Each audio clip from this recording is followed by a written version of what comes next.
पीने के पानी के लिए आपके मैंने बताया कि पीने के पानी के लिए आज अकेले गोंदिया शहर के लिए 250 करोड़ की योजना, ग्रामीण भाग के लिए 250 करोड़ की योजना हमने मंजूर की है। ऐसे नए 30 हेल्थ सेंटर हमने मंजूर किए हैं और सभी जगहों में हमने एम्बुलेंस हमने नई मंगा करके दी है कि पिछले 5 साल में आपका एक भाई बन करके, आपका बेटा बन करके, आपका मित्र बन करके, पुत्र बन करके, सेवक बन करके मैंने सेवा की है।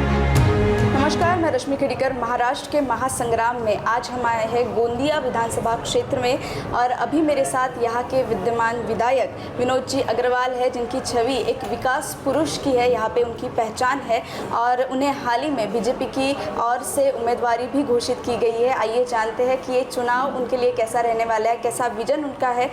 विनोद जी, नवभारत में आपका बहुत बहुत स्वागत है। धन्यवाद।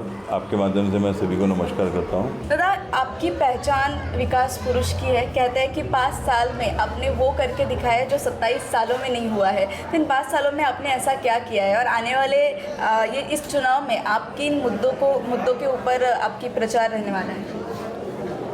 मुझे ऐसा लगता है कि 3 मुद्दे को देख करके कोई भी मतदाता मतदान करता है। एक तो उसके क्षेत्र का, उसके गांव का विकास होना चाहिए, शासन की योजना का लाभ उनको मिलना चाहिए और तीसरी बात, मुसीबत के समय में जिनको हम चुन के देते हैं हमारे साथ में खड़ा रहना चाहिए। इन्हें 3 बात को केंद्रीभूत करते हमने जो विकास के काम है सभी विकास के कार्य किए। जो मूलभूत सुविधाएं थी वो मूलभूत सुविधाएं इस क्षेत्र में निर्माण किए और सभी क्षेत्र में हमने काम किया।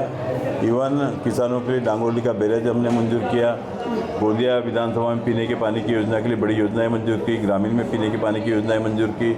रस्तों का जाल बिठाया, अंतर्गत रस्तों की नाली की व्यवस्था की, लाइब्रेरी की हमने व्यवस्था की। हमारे सरकारी स्कूलों में टीचर्स की कमी थी, मैं खुद अपने वेतन से उस लोक सहभाग से वहाँ पर टीचर मुहैया करता हूँ। इस प्रकार से ग्रामीण भाग के लोगों का जीवन सुकर हो उसके लिए हम काम करते। सरकारी योजना की, चाहे लाडली बहन की योजना हो, चाहे श्रावण बाढ़ हो, संजय गांधी निराधार योजना हो, अपना बोनस का पैसा किसानों को दिलाना हो, चाहे आपत्ति के समय में उनको मदद दिलाना हो, इस प्रकार से उनको हमने व्यक्तिगत योजना का लाभ, बड़े पैमाने पर मकानों का निर्माण हो, ये सब काम हमने किए। और मुसीबत के समय में काम आना एक जो महत्वपूर्ण रहता है, तो मेरे ऑफिस में हमेशा 12 घंटे मेरा जनसेवा कार्यालय शुरू रहता है और उस जनसेवा कार्यालय के माध्यम से जो भी व्यक्ति उस कार्यालय में आता है उसकी समस्या को निराकरण करने के लिए हम स्रोत में काम करते हैं। हफ्ते में कम से कम 4 दिन मैं उस जन सेवा कार्यालय में खुद बैठता हूँ, गांव-गांव में दौरे करता हूँ और निश्चित तौर पे वो जन समस्या सुलझाने में हमको 90% के ऊपर में सफलता मिलती है। अनेक बार जैसे दिव्यांग व्यक्ति होंगे उनको जीवन सुकर हो उसके लिए हमने काम किया, उनको बैटरी की ट्राइसिकल हमने दी। 1000 के ऊपर में ऐसे लोग होंगे कि जिनके हार्ट के, लीवर के, कैंसर के, किडनी के, इस प्रकार के ऑपरेशन थे वो मुफ्त में करके दिए। और भी जो भी उनको मदद लगती है उसे मदद करने का काम, लेकिन लोक सहभाग से मदद करने का काम हम करते हैं। और निश्चित तौर पर पिछले 5 साल में जब हमने सब ये किया तो जनता मन से हमारे साथ में जुड़ते गई, कारवा बनते गया और आज आप देख रहे हैं कि बड़े पैमाने पर जनता का सहकार्य हमको मिल रहा है। और इसमें सबसे बड़ा सहकार्य क्या रहता है कि सरकार की उपलब्धियाँ, आज केंद्र में जो मोदी जी के नेतृत्व में सरकार है, महाराष्ट्र में आज एकनाथ जी शिंदे, देवेंद्र, हमारे नेता देवेंद्र जी, अजित पवार साहब, प्रफुल्ल भाई पटेल, इनके नेतृत्व में जो आज सरकार है, ये सरकार के माध्यम से किए हुए कार्य को भी हम जनता तक पहुंचाने का बखूबी काम कर रहे हैं और इसलिए बहुत अच्छा प्रतिसाद गांव-गांव में मुझे मिल रहा है। और ये तो एक मुझे लगता है कि औपचारिकता है, क्योंकि मैं 24 घंटे सतत जनता के संपर्क में रहता हूँ, इसलिए कुछ चुनाव में मैं प्रचार सभा में जा रहा हूँ या कोई अलग से प्रचार सभा में जा रहा हूँ ऐसा मुझे नहीं लगता। आज काम करते समय समाज के सभी घटक का, यानी कोई जात नहीं देखी, पात नहीं देखी, धर्म नहीं देखा, पंथ नहीं देखा, कोणते पार्टी का नहीं देखा, जो भी व्यक्ति अपने पास में आया होगा उसके लिए हमने काम किया। सभी श्रद्धा स्थल, चाहे हिंदू के हो, चाहे बौद्ध के हो, चाहे सिख के हो, मुस्लिम के हो, ईसाई के हो, जैन के हो, जहाँ जहाँ भी ये सब उनका विकास करना है। आप जिस मंदिर में आज यहाँ पर बैठी हैं ये भी मेरे निर्देश किया हुआ डेवलपमेंट है। तो आज सभी प्रार्थना स्थलों का, मंदिरों का हमने विकास किया। समाज के जो समाज भवन होते हैं उनका निर्माण कराया, उनका विकास किया और इसलिए आज जनता बड़े पैमाने पर हमारे साथ में। सर, अगर हम बात करते हैं बीएसपी फैक्टर पर हम आते हैं, बिजली, सड़क और पानी, ये किसी भी चुनाव बोलो या गांव के लोग की एक बेसिक समस्या है। तो पिछला जो समय था और आपका जो 5 सालों का समय था, इनमें क्या बदलाव आए? बिजली, सड़क, पानी की अगर बात करें हम, तो आज बिजली की मांग बहुत बड़े पैमाने पर बढ़ी है और उसके लिए लगने वाले जो संसाधन हैं उन संसाधनों को मजबूत करने का काम हम यहाँ पर कर रहे हैं। आज करीब करीब 400 करोड़ की योजना पाइपलाइन के अंदर में, जिसमें पूरे बिजली का आने वाले 2030 तक का खाका तैयार करके ये पूरा जो हम उनका जो मजबूतीकरण है वो करने वाले। कुछ काम हो गया है, कुछ काम होना बाकी है, इसलिए बिजली की समस्या को दूर करने में हम सफल रहे। सड़कों के मामले में तो मैं इतना कहूँगा कि 90% सड़कें आज हमारे ग्रामीण भाग की हो चाहे गोंदिया शहर की हो, 90% सड़कों का निर्माण हमने किया है। और पीने के पानी के लिए आपके मैंने बताया कि पीने के पानी के लिए आज अकेले गोंदिया शहर के लिए 250 करोड़ की योजना, ग्रामीण भाग के लिए 250 करोड़ की योजना हमने मंजूर की है। और आज तक के जिन गाँवों को कभी पानी नहीं मिलता था, उन गाँव में सभी गाँव में हम पीने का पानी पहुँचा रहे। और खेती के लिए भी पानी के लिए 395 करोड़ रुपए की डांगोरली की बैरेज की योजना मंजूर की है। और ये सब काम होने के बाद में निश्चित तौर पे अपना जो पूरा ये मतदार संघ है, मुझे लगता है कि सुजलाम सुफलाम होगा।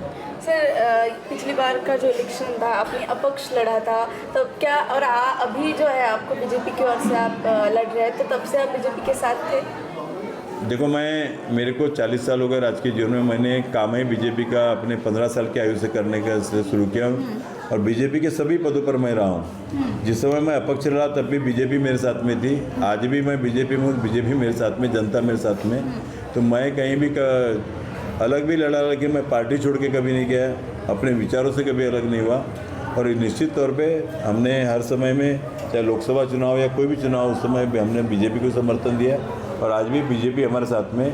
इसलिए हम कहीं अलग है या हमारे कार्यकर्ताओं को हम कहीं अलग है या कोई परिवर्तन हुआ, ऐसा लगता नहीं।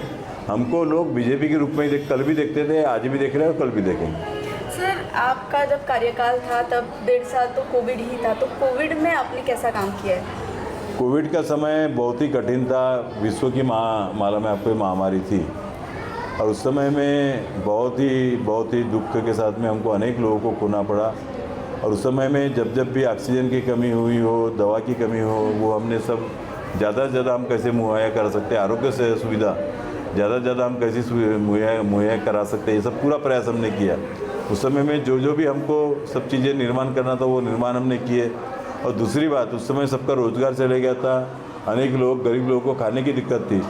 उन सबको इन सब चीज़ों से जिसका भी फ़ोन आता था उसको कैसी पूरी मदद कर सकते हैं, इवन उनको खाने के सामान वगैरह की, अन्न वगैरह की हम कैसी मदद कर सकते हैं, ये पूरी मदद हमने पिछले 1.5 साल के अंदर में, कोरोना काल में हमने सबकी की है। और निश्चित तौर पे उस समय में एक भी व्यक्ति जब सड़क पे नहीं घूमता था, लेकिन मैं लगातार पूरे हॉस्पिटल का दौरा करता था और एक बार नहीं 3 बार मैं कोरोना पीड़ित हुआ, फिर भी जनता के बीच में हम जाते रहे और जो अस्पताल थे वो पूरे अस्पतालों का हर दिन मैं दौरा करता था। बिल्कुल बिल्कुल। ये आरोग्य की बात करें तो आरोग्य के इसमें भी, हेल्थ के इसमें भी आपने बहुत काम किया है, तो वो कौन सा? अभी देखिए कि गोंदिया शहर में पहले गवर्नमेंट का एक ही अपना हॉस्पिटल था, KTS और गंगाबाई। तो इसके अलावा जो गोंदिया सिटी का एक भी हेल्थ सेंटर नहीं थे। अर्बन हेल्थ सेंटर नए हमारे गोंदिया में नए शुरू हो गए 9, और आज ग्रामीण भाग के लिए 20 हेल्थ सेंटर मैंने मंजूर करके लाया है। आने वाले मार्च तक के वो भी शुरू हो जाएंगे। इस प्रकार से एक ही विधानसभा में और अपने 86 हमारे ग्राम पंचायत है और एक शहर है, शहर में 9 हमने हेल्थ सेंटर मंजूर किए और 20 हमने ग्रामीण भाग में मंजूर किए। इस प्रकार से नए 30 हेल्थ सेंटर हमने मंजूर किए हैं और सभी जगहों में हमने एम्बुलेंस हमने नई मंगा करके दी है। जो हमारे यहाँ पर मेन पावर की कमतरता थी, वो मेन पावर की कमतरता दूर करने का काम किया है। आज हमारे पास में लगभग सभी PSC में MBBS डॉक्टर है और एक बहुत अच्छा, यानी मैं ऐसा नहीं कह सकता कि 100% सुविधाएँ वहाँ पर मिलती होंगी, लेकिन आज पहले से बेहतर सुविधा वहाँ हेल्थ सेंटर में मिल रही है। भैया, आपने जो विकास काम अब तक किए हैं उनके बदौलत कितने मतदार हैं जो आपको सपोर्ट करेंगे, कितने प्रतिशत आएंगे सबको लगता है? देखो, मुझे तो ऐसा लगता है कि इस बार नया कीर्तिमान गोंदिया में होने वाला है। इसके पहले मैं आपको बता देना चाहता हूँ कि कई बार अपक्ष के रूप में यहाँ पर कमल गिरा था, अपक्ष के रूप में, क्योंकि उस समय विचारों से कमल के साथ में थे। और इस बार गोंदिया विधानसभा में आज तक कमल नहीं खिला, लेकिन इस बार बहुत भारी मतों से गोंदिया विधानसभा में कमल खिलने वाला है। और मैं अति आत्मविश्वास में विश्वास नहीं रखता, आत्मविश्वास में विश्वास रखता हूँ। और मुझे पूर्ण विश्वास है कि गोंदिया की पूरी जनता, सभी जाति धर्म पंथ की जनता हमारे साथ में रहेंगी और बहुत भारी मतों से हम यहाँ पर चुनाव जीतेंगे। बिल्कुल। आखिरी में आप हमारे दर्शकों को क्या कहना चाहेंगे? आपके माध्यम से मैं सभी दर्शकों से यही कहना चाहता हूँ कि पिछले 5 साल में आपका एक भाई बन करके, आपका बेटा बन करके, आपका मित्र बन करके, पुत्र बन करके, सेवक बन करके मैंने सेवा की है। और अगले 5 साल में फिर से मुझे गोंदिया को और आगे ले जाना है। सरकार की योजना आपके तक पहुंचाना है, आपके व्यक्तिगत काम करना है और इसलिए आप सभी का सहकार्य, आपका 20 तारीख को मुझे मतदान मिले, कमल निशान के ऊपर में मतदान मिले, यही आप सबसे अनुरोध करता हूँ। धन्यवाद। जय हिंद, जय भारत। धन्यवाद विनोद जी, आज आप हमारे नवभारत के साथ जुड़े, आपका समय दिया, इसलिए आपको बहुत बहुत धन्यवाद। धन्यवाद। और इस आने वाले चुनाव के लिए आपको ढेर सारी शुभकामनाएं। Thank you.